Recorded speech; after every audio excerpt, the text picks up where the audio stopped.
Welcome to Wrap It Up Sports Medicine and More, the podcast that gives you a viewpoint on sports medicine that can't be found anywhere else. I'm your host, Eli Howard, and we have a fantastic show ahead of us today. So let's get started.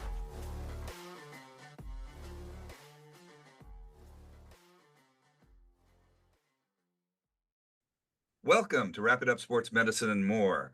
Today, we have an entertaining show for you, something educational and something interesting at the same time, especially those of us that are in the field and practicing clinically daily. We have our official guest, Dr. Jim Kyle. How you doing today, Dr. Jim? Very good. I'm all the way here in southern West Virginia, where it's a bit chilly today on November the 15th, the Ides of November. We're pretty cold out here in California. We're at what? 58 to 60, so I get that.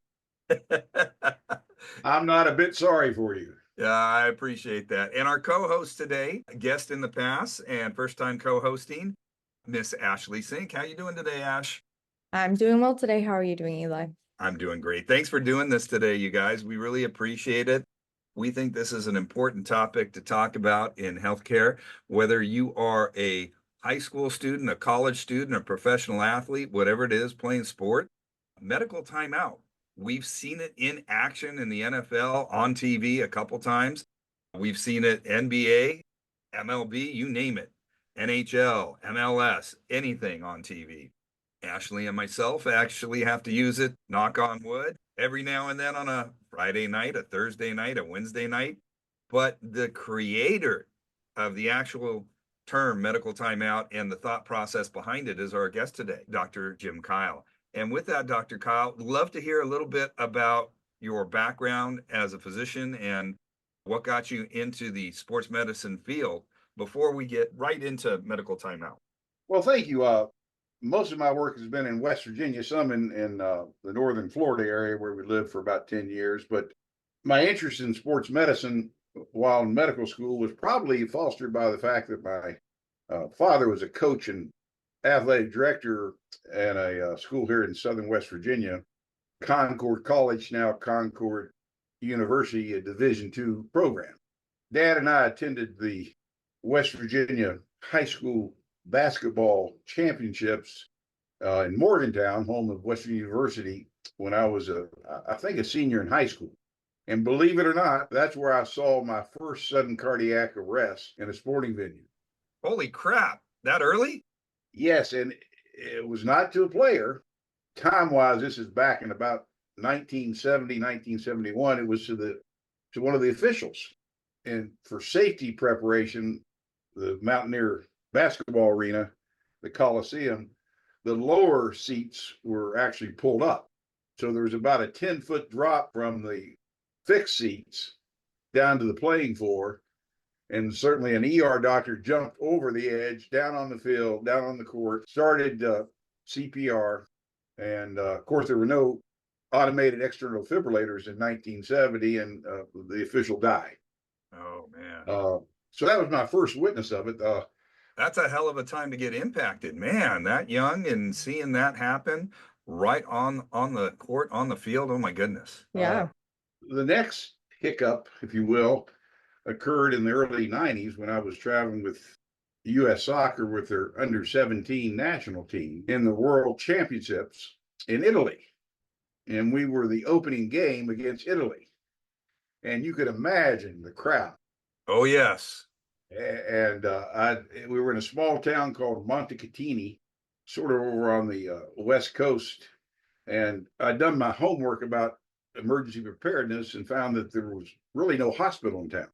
A couple small emergency rooms, no CAT scan. And here I am with the best of the best young elite soccer players in the country. How do I prepare for game day and the what ifs? So we got there early, of course, for the first game and introduced myself to the ambulance staff present. And of course, the team physician for Italy and their trainer. And I suggested we go over to the ambulance and see what they had. And that didn't turn out very good, Ashley. First, they were sipping wine, which is not a problem. I'm in. Hey, let's go to a game and drink some wine. Yeah. They had no backboard. Their defibrillator, their pads were actually the metal pads that you probably have never seen that you use on the heart inside cardiac surgery. And they were rusted. No C collar, so on and so forth. So we won the game 1-0. Pele kicked out the ball. Oh, Uh, wow. I'm a huge Eli, soccer buff, so that would be amazing to me. so in the hotel that night, they had one of the old fashioned typewriters. This is 91. So I typed up a little message to the FIFA sports medicine team. And I was scheduled the next day to play golf actually with their lead physician. Well, that golf game got canceled. So the medical timeout in Italy didn't go very well. Fast forward in the Olympics in 1996 in Atlanta, I had the pleasure to have my first working relationship with Mr. Ron Horson. Ron had just been appointed as the UGA head athletic trainer. And of course, a name that's known pretty well, East Coast and West Coast. And we were charged with emergency preparedness at Olympic Stadium. Pretty hot summer in 1996, a lot of heat illness worries and a lot of what ifs. So we had pretty much the whole summer to prep and to execute, and it went very well. And that's the emergency action plan thought process and AEDs at sporting events research project that we published in the NATA journal, I think in 2001, after a study group looked at how to be ready for the what ifs on game day, not just at big sporting venues, not just professional, not just Division I NCAA, but how do you take that to small town USA and make it work? And that's what the Friday night medical timeout sort of the roots, if you will, and the fertilizer to make it all happen.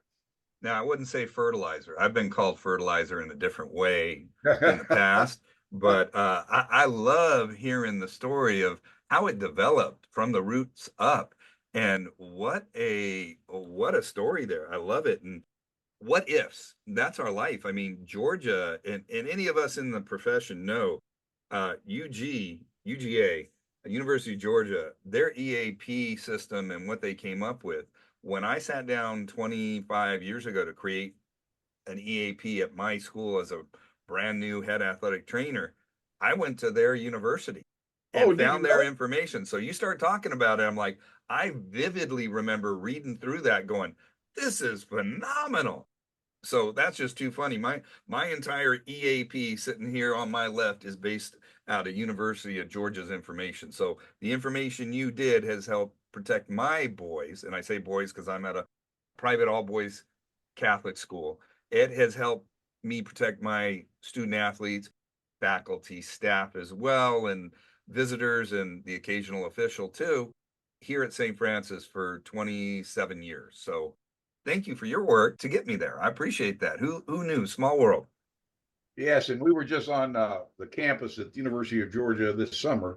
One of the things that Ashley and I have talked about is the new interest globally in the country about sudden cardiac arrest in athletes after the high profile case in early January of 23 with the NFL and Damar Hamlin.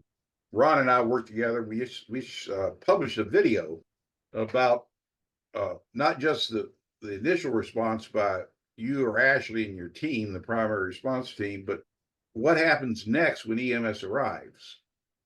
And that transition is involving some emerging concepts that are going to be very exciting. And Ron Corson is featured in that video if you haven't had a chance to see it.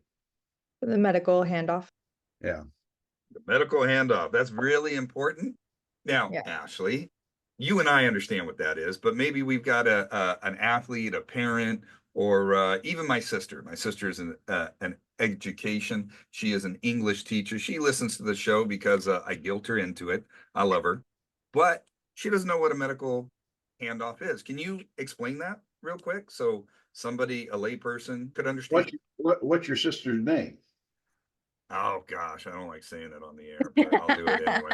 Angela, spelled ANN because she's an angel, is what my mom said. Her And angel. what she teach? She teaches English at Okay. Liberty Ranch High School in Sacramento. Shout out Liberty Ranch. I'll Yeah. actually see you guys in 3 days at an event in Sacramento. So looking forward to that. Yeah. Fun. Well, Miss Angela, the uh, most people are exposed now to the concept of CPR and the use of a AED. The heart shocker saves lives, and we know that in young people, if the collapse on a playing field or in a classroom, that early recognition that it could be a cardiac arrest, rapid chest exposure and compressions that most English teachers can do, and then applying the AED as soon as possible results in success most of the time. 70-80% of the time it's done promptly. And schools across the country now are being challenged with putting together student cardiac arrest awareness and action plans. And I'm sure it's happening there in the LA area. The NFL Corey Stringer Institute initiative of the Heart Smart Student Coalition is alive and well. And I think California just passed legislation making that mandatory. Yeah, I actually had to advocate at my school recently to provide additional AEDs on campus, and I'll be doing their recertification this winter, actually. So being able to be more hands-on and with administration and being able to get 3 additional AEDs on campus when we only had 2 prior that were not accessible within that 3 to 5 minutes of brisk walking to and from each classroom was kind of a big concern for me. So that's been a huge feat for myself personally, and I'm sure a lot of athletic trainers are feeling that type of backing with the recent legislation in order to be able to advocate for their faculty, staff, student population to be able to provide more resources for them. And so are the school nurses. Mhm. A lot of us actually don't have school nurses. Some of us are the school nurse. No, no, no. We are the school medical staff. I Medical am not a staff. nurse. I never I went am to not nursing either. school. I am the director of health services. We take care of everybody on campus. Even the occasional dog that comes in, we might take a look at, but that's more Every for dog. our mental health. So for those of So you that don't know what happened in California this last few months, we've had a whirlwind of legislation, as Ashley and I can attest. And dealing with AEDs, it kind of took a little sidestep. The law that was supposed to kick in kind of got bumped just a little bit. But any of us at California that are working at a high school setting must have by CIF guidelines, and that's the California Interscholastic Federation, who oversees, I think it's about 85, 90% of the schools in California's athletics. We Mhm. must have a AED. Is it within 3 minutes, Ashley? Of every sports facility. Yes. So Yeah, anywhere within a campus having athletics, you must have an AED within 3 minutes there and back. So there and back. you can take care of that patient. At the same time, the law that's supposed to take effect was supposed to originally take effect this past summer, July 1st, 2024. However, due to financial reasons, my understanding, they bumped it to give everybody time to tighten their purse strings and get the money ready. And all schools, period, must have one within a 3 minute distance as of July 1st. Is it 2027? I believe. I think it's July 1st or January 1st. One of the two. 2027 is the year, though. Well, I would well, definitely consider us lucky because we were able to apply for the AED that CIF was actually giving out to schools within the districts. So we were fortunate enough to receive one and we were able to put one into our gym, which was huge for us. That was also a definite bonus within this year. Definite shout out to in the southern section to Mike West, friend and colleague, who really pushed for those grants and was able to help a lot of the high schools in the region that couldn't get an AED. I mean, they're not expensive, but they ain't cheap. You're Mm-mm. talking about, between 1,200, 1,600 bucks all in. But hey, one lawsuit from not being able to jumpstart somebody's heart is much more than that. Shout out to CIF for making a grant available so schools could get a few for free. Um, yes. Mhm. big, And, big, big deal. and back to Angela and the question for her. So the first step when recognizing that athlete has collapsed from a cardiac arrest is for the first rescuer to point to a person nearby. So I'm pointing to you, Eli, and say, Eli, call 911 and tell them we have a cardiac arrest. So that Eli calls, which means in the next few minutes, let's just say in the next 5 minutes, the ambulance arrives. And the medics with all their equipment are at now courtside. And what are they going to do next? Remember that AED is going to be able to give probably 2 shocks in the first 5 minutes, most of the time with a very happy result. The athlete wakes up, the student wakes up. Everybody's happy. That's Yeah. what we want. But for Angela, if it doesn't work, we want medics to think, why? Why didn't it work? Everything was done in the right order. Were the pads in the proper placement? If it's an athlete, the pad placement is key, particularly if it's a sweaty chest. So what we're telling and working with Ron Corson at the University of Georgia is saying, assume that you need to change the direction of the energy for the heart chakra. Instead of front and side, go front and back and give max energy. A lot of the AEDs don't have max energy capabilities.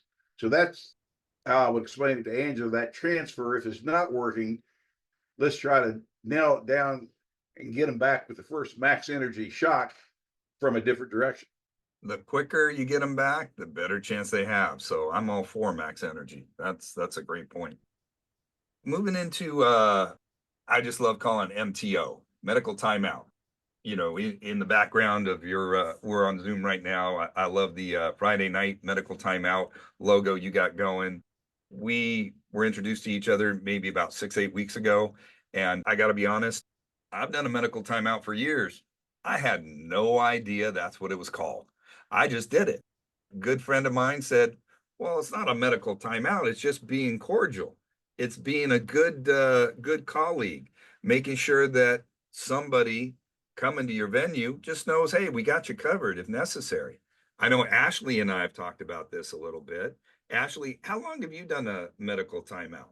I've done it since I was a student athletic trainer in high school. We would always walk across the field, introduce ourselves. We'd be introduced as the student ATs. We would discuss EAP, EMS on site, and of course, which gate to enter, who would make the call, who would unlock the gates. That was just the standard since 2004 for Now, me. just real quick nod to the high school. What high school did you go to that was doing this? Claremont High School. That's Highly right, Claremont High recommended. School. And just for our listeners, remember Ashley is no longer in high school. She is an athletic trainer at, I never got to say it, so shout out to, Fairmont Preparatory Academy. there we go, down in OC, taking care of great, great school down there, great kids. So she's doing a fabulous job. Medical timeout, it's a fantastic idea. Dr. Kyle, if you could go ahead and just, in a nutshell, give, again, thinking back to my sister Angela, how would you explain medical timeout to just a normal English teacher or anybody just wondering, what the heck are we talking about? Well, I probably would start with your emergency action plan and visit to Georgia, University of Georgia. Let's do Because it. the emergency action plan is necessary to provide safe sports play every day at Fairmont Prep Academy and there with your St. Francis, because you've got several practices going on in different venues, and a posted emergency action plan for the what ifs is essential. It's necessary. I mean, it just has to happen, and it's been legislated. So one thing that is definitely needed, that EAP, that emergency action plan, is really set in place to take care of whoever needs us. And I love how you keep saying what ifs, because in our mind, what we do is, oh my gosh, what if, what if, what if? That is our job, to be prepared for the what if. So I love you putting it that way. So on game day, when you've got a visiting team, and maybe depending on the sport, an ambulance present, it's important that the EMS personnel and the visiting sports medicine staff knows all the details of that particular sporting venue emergency action plan. And going through a format, this medical time out is a checklist, a simple checklist.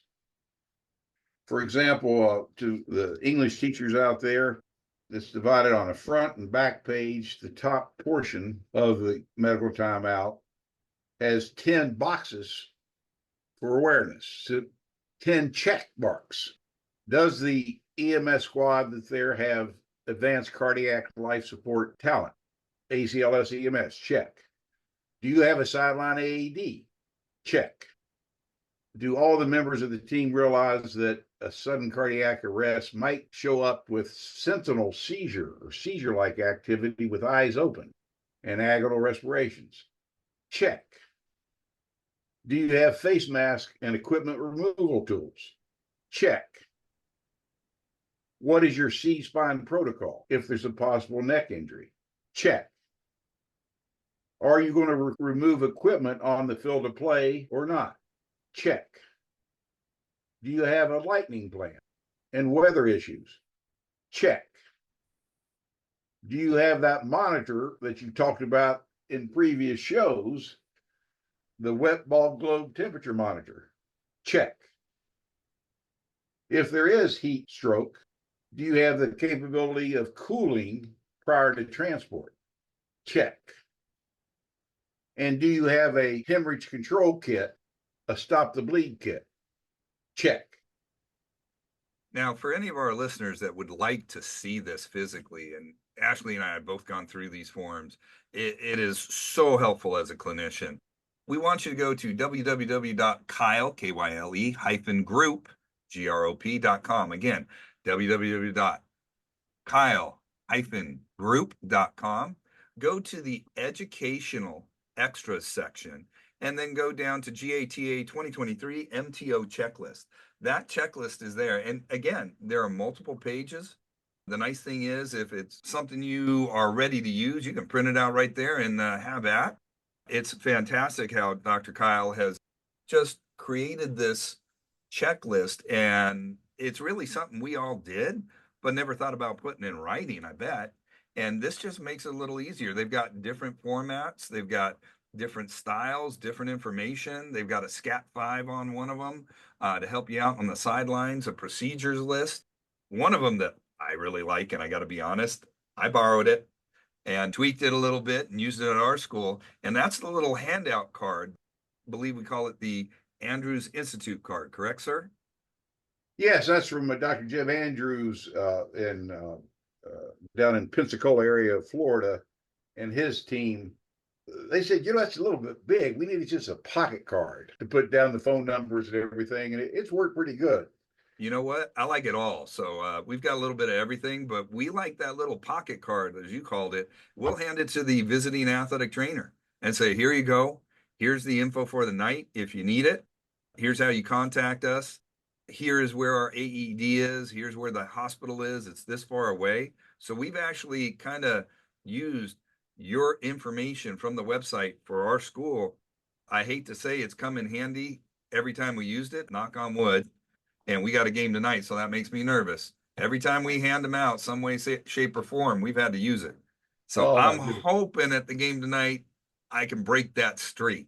But we've been very fortunate. Mostly, it's depending on how you look at fortunate. It's been in the stands. We had a day where we were just coming out of the the red zone in heat index, and we were playing, and it was bloody hot. It really was in September. And this gentleman came out, he was about 78, 79, thin as a rail, probably didn't hydrate enough. Needless to say, we had to escort him to the ambulance and get him out after we got him back from dehydration. But that was the first time we actually handed the card out, and I'm like, well, that worked perfect. So thank you very much. Well, Practice what you preach. I have to give credit to Matt McGraw, who's the in charge of athletic trainer placement in the greater Pensacola area. Athletic trainer, longtime leader at the Andrews Institute, and Dr. Sam Scarnio Miller, used to be at KSI, now is in charge of the curriculum at West Virginia University. Matt and Sam collaborated to come up with that card during the pandemic. And another mention for those who were paying attention and didn't have a chance to write down how to get a free copy of the MTO, I would suggest they just type in their search engine Friday night medical timeout, and it goes straight to the webpage. That sounds pretty good. Don't forget, and we'll also have a link on it when we post this episode.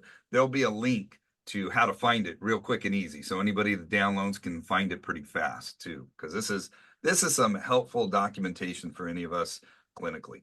And it's also on the Corey Stringer Institute website under, I think, emergency action plans, Ashley. Yes. And I do have to say that this is customizable to your school as well. I got the privilege of working with Daryl Conway out of Michigan University, who helps with the sports medicine program, specifically ice hockey. So I got to customize one for my ice hockey program. And unfortunately, I did have to use it for the first time in 4 years. Elevate your knowledge, ignite your curiosity, and compete with the best minds at events hosted by the American Academic Competition Institute. AACI's sports medicine competitions feature practical exercises, challenging quizzes, specialty tests, and keynote speakers that foster knowledge and social engagement in healthcare and sports medicine. Go to aacitest.org for more information on upcoming regional and national competitions. Sign up for the ultimate intellectual showdown. Okay, No. I'm calling a timeout right here, and it's not a medical one. You're in Orange County. What are you talking about, ice hockey? What's going on down there? I have 3 ice hockey teams at my high school, and I work with Cal State Fullerton as well for fun. Holy moly. This was the Yeah, first time I've had to see spine stabilize on the ice. So that was a fun feat. oh my goodness, what was your athlete complaining of? He was tender to palpate midline of the spinous processes with the direct impact to the boards in a flexed position. So we did not move him. So he came up with a T1 compression fracture that finished the job and a lateral shift of L5. Holy moly. Is he okay now? He is in recovery. He has not returned. He just started skating, I believe, just light work. So But this hey, was that's fantastic. 4 Yeah. weeks ago, I believe. Yeah. Oh my Yes. gosh, since we had our conference last month, that happened. Holy moly. Yes. Well, Well, good job. the Way to take care of him. MTO on ice. So let me ask you a question. I'm going to come back to ask what you and Joel and Victoria do preparation for your games at St. Francis. Now we're being interviewed, Ashley. What's going on here? He's flipped it. Yeah. So actually, did you do an 8-person lift or a log roll with EMS when you had that? I did a single person immobilization until EMS showed up because the fire station's right across the street from the rink. And how did you get him on a backboard with EMS? They actually stood him up after I transitioned care. Really? Yes. Oh, wow. I don't even know what to say to that. They palpated. They didn't feel a spinal,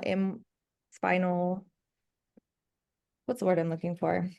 Any abnormalities? Anomaly. We'll go Yes. with that. Anomaly There we at all. go. Abnormality is the word I was looking for. Yes. Any spinal abnormalities. So they're like, oh, he's fine. Stand him on up. Do you still want to transport? And I was like,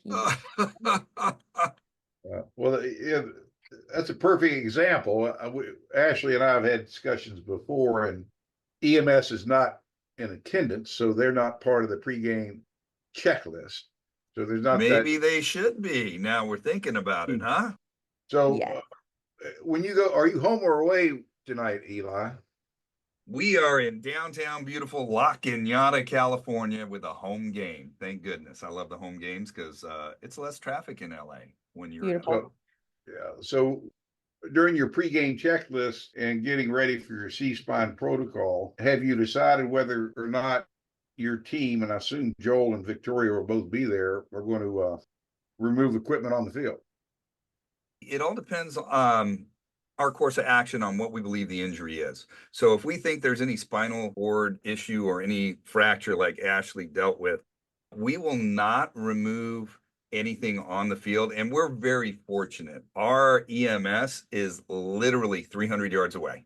So once we call, they are there within minutes. We get everything set up, ready to go.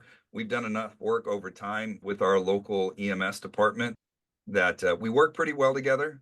They know I'm not going to move the head and I'm going to be waiting for them to come in, and we will take care of everything as soon as we get them on their board. We will remove the helmet at that point and make sure everything's safe. We will remove the pads at that point with them, make sure everything's safe. If we believe there's no potential spinal cord injury. If it is, we usually leave it on, transport them, let them get the scan before they do anything. Now, if we happen to have a rookie that don't know us, well, all bets are off. You know what I mean? But that's usually how it goes, unless it's more of a leg or extremity issue, and then we'll remove the stuff and get them set up and get them ready for transportation. Well, that's a good answer. You know, I think the 2017 version of the medical timeout, the Friday medical timeout, on that upper corner question had a check box for equipment removal, and we took it off because there was a lot of controversy in the NATA and the NFL spying committee about whether or not to remove equipment on the field of play. During the pandemic, the issue was finally standardized, and it came a lot with the help of the NFL, Ron Corson again, Jim Ellis, who's the emergency preparedness expert for the NFL, and Dr. Stan Herring up in Seattle. So what we did this year, Ashley, was to put a QR code of their C-spine on-field management video on the back page of the MTO. Mm-hmm. A nice education piece, not just for your staff or Eli's staff, but for EMS covering the game or doctors involved in the process. In that video, in addition to the different options on equipment removal in the equipment laden athlete, it actually has a segment of the video to show how to do it in the emergency department. You can't believe how many emergency departments aren't ready for an equipment laden athlete. And if that happens, I've seen it in my own emergency room. The athlete is still in the equipment on the backboard 15 minutes after arrival to the trauma bay. Correct. And I'm not, I've definitely heard from several EMS professionals stating remove it from the field because most of us aren't equipped to remove this within the department. So we would prefer someone that's professionally trained in the aspect of equipment removal to do it on site. But then the problem becomes if you're a single AT with no additional help or those qualified to help you remove, then it kind of becomes a problem again. yeah, exactly. Now, I'm not a proponent that you got to get the equipment off. Mhm. I'm not saying you have to do the multi-person lift that's highlighted on the back of the MTO document, but you have to talk about it before the game. You got to eliminate chaos and confusion. Decide how you're going to handle the C-spine injury prior to the whistle blowing. So let me ask you this. Where did the name of medical timeout originate from? That's a good question. I think we can probably give credit back to Ron Corson. His name keeps on coming up. And I think he petitioned to the NCAA in 2012 that a pregame checklist should occur, and he turned it to medical timeout. I like it because it really makes it sound athletic but medically professional at the same time, because everybody knows what a timeout is in athletics, except soccer. That's usually when somebody's faking an injury. I can say Yeah. that. I played it through college. Now, at the same time, you call a timeout, it's bringing everybody's attention to that situation. And that's really what we do as colleagues. We sit down, okay, this is a serious time when we need to make sure we know where the hospitals are, we know where the AEDs are, we know where the vacuum splints are, we know where the closest hospital is, where the trauma. I'm fortunate. I'm not in a rural area. I'm very metropolitan. We've got 3 hospitals within 5 miles, and one of them is a trauma center. So we're pretty set. And we can say, okay, if it's a serious one, he's going to go here. If it's a not so serious one, hey, this is probably where it'll go, and you won't have to stay as late tonight. So that's a good thing. So medical timeout is such a great term. So my hat's off to the gentleman that came up with that name. It just works. So we're going through this medical timeout, Dr. Kyle, and we're sitting there and we're taking care of anybody that I come across the field. So, or hey, let's go to rink. I come across the rink. Hey, Ashley, how you doing? Watch me fall once or twice as I'm trying to walk over to you. And here's what we're doing. We've got our AED right here. We've got our access point right here. Now, those are probably two of the most important parts of that medical timeout, understanding how we're going to get EMS in and out, and then where the heck the AED is, because that's literally, as we all know, the difference between life and death. Outside of those 2 points, Dr. Kyle, what do you think is the next most important parts of the MTO? Whether it's Friday night, Thursday night, Wednesday night, whatever.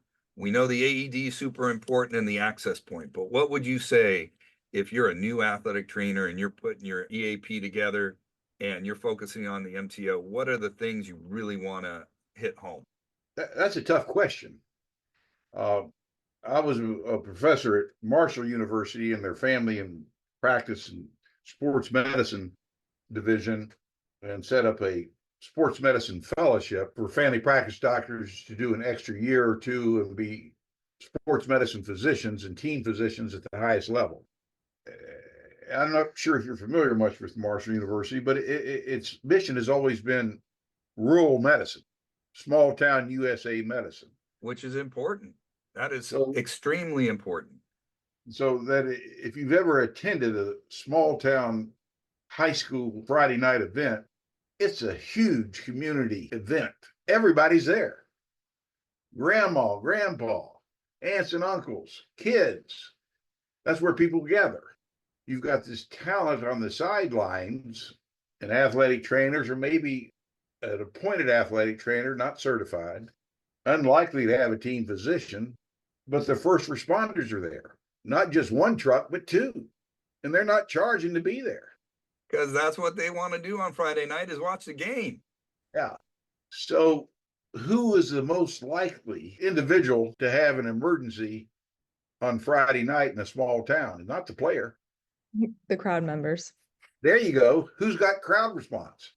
Have you ever taken care of a cheerleader after a fall with a head injury? Oh, God, yes. How about you, Ash? Almost every week. Who's got cheerleading response? The sideline or EMS? How That'd about be band? Victoria at our school. She gets the cheerleaders. It was me at Damien.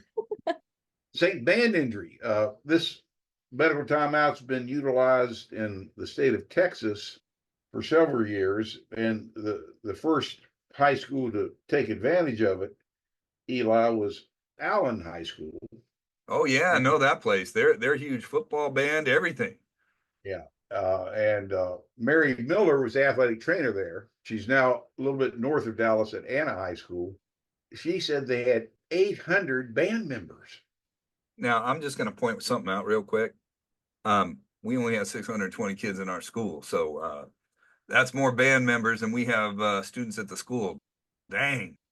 I think that's an important part. And part of the next important part is I want Ashley ready to communicate to the on field, on the track EMS crew with their cot already out, all their equipment, and me on the sidelines about what she needs. So those hand signals are pretty important. Yeah.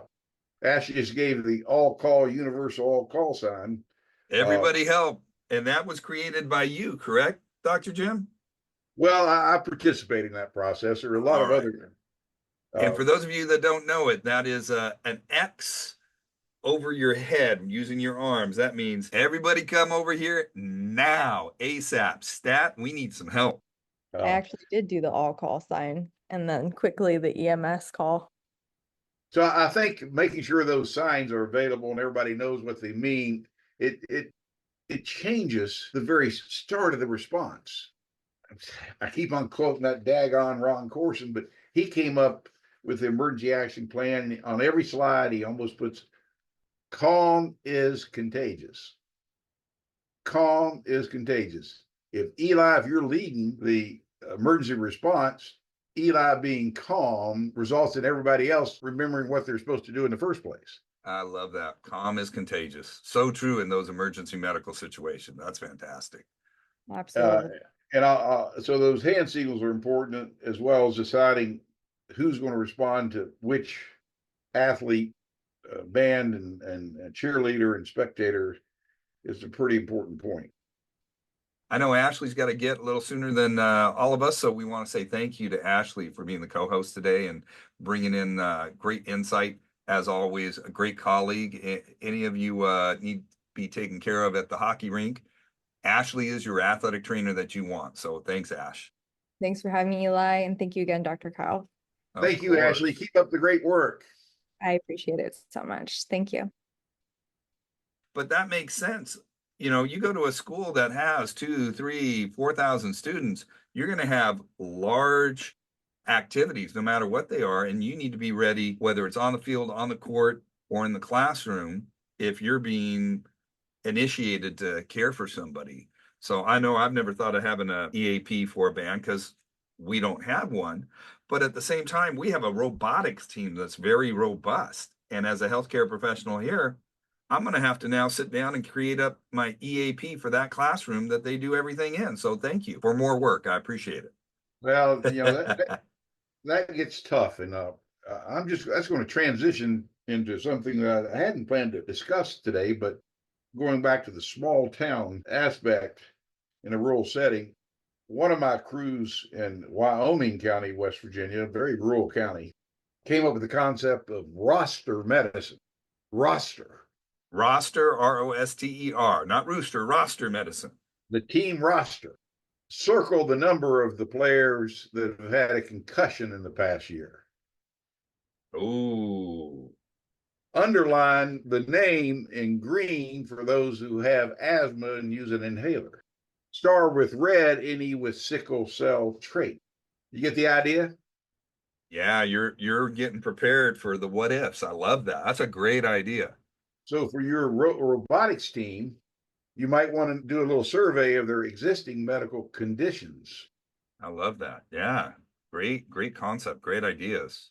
Who Now, has diabetes? Do you have a glucometer handy? yep. Oh God. Yeah, we got that.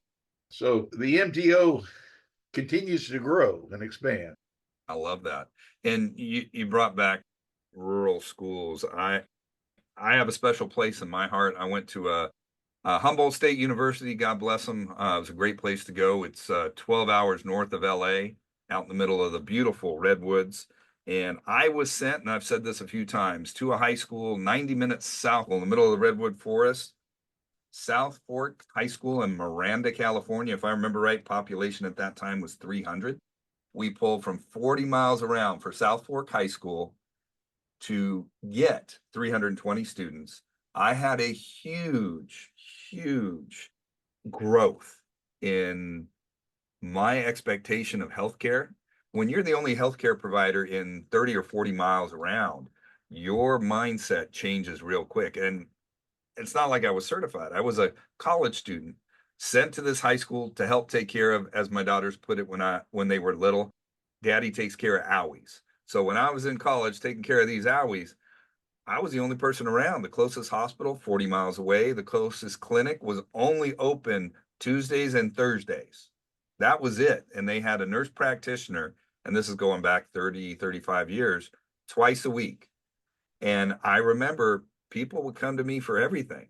So, as a healthcare provider in a rural area, you're being entrusted with the medical care of everyone. It could be a family member, an aunt, an uncle on the sideline. They're trusting that you have enough knowledge. So the fact that you're helping out in those rural areas and you're making them better, I tip my hat to you and God bless you, because that is so needed to make sure that they're safe and healthy at any point. Well, thank you. And we're just wrapping up a video of a medical timeout in a small community that we shot early in October. Homecoming. The coach had been there 30 years. And he actually also went to Concord University, where I went to school, and knew my dad, the coach and athletic director. And we've been doing in services, so on and so forth. But we had not one, not two, we had 8 medical professionals at the MTO. Oh my goodness, that's phenomenal. And the video starts out, 3 of which had each been there on the sidelines every Friday night, one for 17 years, one for 10, and one for 20. That's phenomenal. Medics. We had physical therapists. We had an ER nurse. Did we have a certified athletic trainer? An Eli? No. Was there a team physician home or away? No. But we had 8 invested medical professionals who combined had something like 160 years of Friday night exposure, which comes back to a phrase that I like to share. A team of experts is not necessarily an expert team. Ooh, That was so an true. expert team there, Eli, last month at James Monroe High School in rural West Virginia. I love that. That's Uh, true, though. That's true. Just because you're a quote unquote expert doesn't mean anything some days. and that's that philosophy by Dr. Alan Sills, the chief medical officer for the NFL. Alan first heard about our Friday night medical timeout in 2017 when he just took over as chief medical officer, and he said, "Jim and Barb, we need this at the NFL. We need a pregame checklist." And they came up with a 60-minute meeting. Some of his colleagues said, "Well, no, we've got doctors there. We've got medics. We've got very experienced athletic trainers." And I think he was thinking that a team of experts is not an expert team unless they're organized to prevent chaos and confusion. And that's so true because I can't tell you how many times I've been on a sideline and watched chaos. Not with my medical team, but either in the stands, across the field, across the court. And there's nothing worse, especially in a medical situation, to not have all your T's crossed, your I's dotted, and have everybody on the same page. You know? And that goes back to where we started on your emergency action plan. I imagine that you and Joel and Victoria rehearse that emergency action plan multiple times a year. Oh, yes, we do. By law now in California, and it's a great thing, we already did it a few times a year. We have to practice with coaches now before their season starts. So we just finished going through the emergency action plan and going through an emergency procedure process with them for basketball up on the court. Prior to season starting, we did it on football. This upcoming week, we're going to be doing with soccer on the field. I think it's fantastic being able to practice because, you got to practice skills or you get rusty and you're not as good in the situation. But letting the coaches see what the situation's like and have them feel what it's like and trying to spine board somebody, lift them, move them, have another person bringing the ambulance in, where to go get the vacuum splints, the spine board, grab the AED. It brings it to a whole new level of understanding of what we as medical professionals are doing to protect them and their kids in that moment of need. So practicing, yes, we do it, but man, it's really been intriguing this year doing it with the coaches. Well, things are alive and well for high school sports in Los Angeles. Knock on wood, we hope to keep them that way too. Good. And you're not going to believe this, sir, but we're coming up on an hour already. Well, it's been fun. Yeah, it is. When you're having fun, the time just flies. I don't want to take too much of your day. I know you got a long day ahead, so do I. But I wanted to ask you one question, and this will be our final question for the day, Dr. Kyle. If you could look at a young individual looking to get into the field and thinking about either going as an athletic trainer, paramedic, EMT, nurse, or physician, PA, nurse practitioner, whatever it is, but they want to get into sports medicine. What's a little advice you would give them before they start this endeavor? How old is this person? Let's say they're just going into college and they're thinking this is the direction they want to go. They want to be sports medicine professionals. Yep, they're still trying to figure out what they want to do, but they know it's in the field of sports medicine. Well, the first thing I would tell them, there's never been a better time to explore the opportunity of providing good health care in the sports medicine arena. There's several avenues available, but all of them are expanding in scope. The athletic trainer of 2030 is a whole lot different than the one of 2010. It's a lot different than when I graduated in 1994 too. I'll tell you that right now. Yeah, certainly it's an area of expertise that's needed and valued. And I philosophically would hope that this freshman in college has had some team sport participation and as a sense of value for what the lessons learned in team sports are all about: the teamwork, the discipline, the physical toughness, the mental toughness, all in a time where too many of these teens are being given grades every day based on how many likes they have on that damn iPhone. So team sports participation has value, has some risk in it, and that's why we have these emergency action plans. But overall, it's good.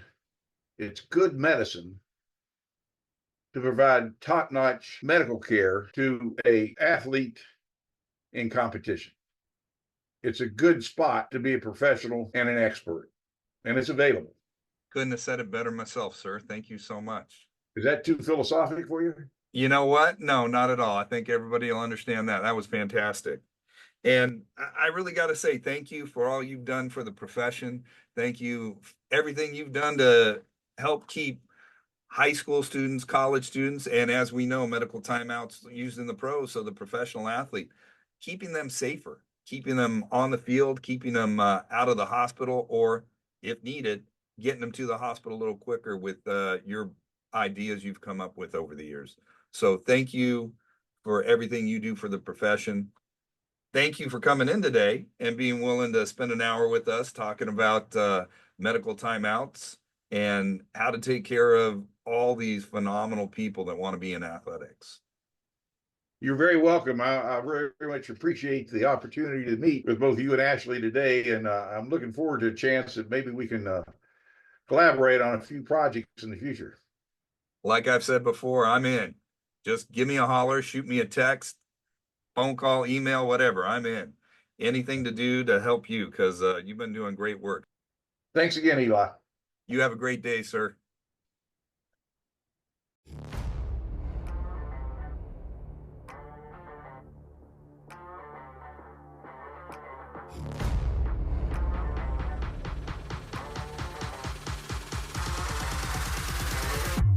We hope you enjoyed this episode.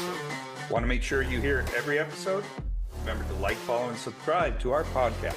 Don't forget to share our podcast with your colleagues, family, and friends. Your support will help more people find and enjoy our content. Wrap It Up Sports Medicine and More is directed by Eli Halleck. It is produced by Gabriel Halleck. Our theme music is by Coma Studios via Pixabay. The views and opinions expressed on this podcast are solely those of the contributors. Want to know more about us? Visit us at wrapituppodcast.com. That's with one P, wrapituppodcast.com. Wrap It Up Sports Medicine and More is a production of Halleck Consulting, LLC.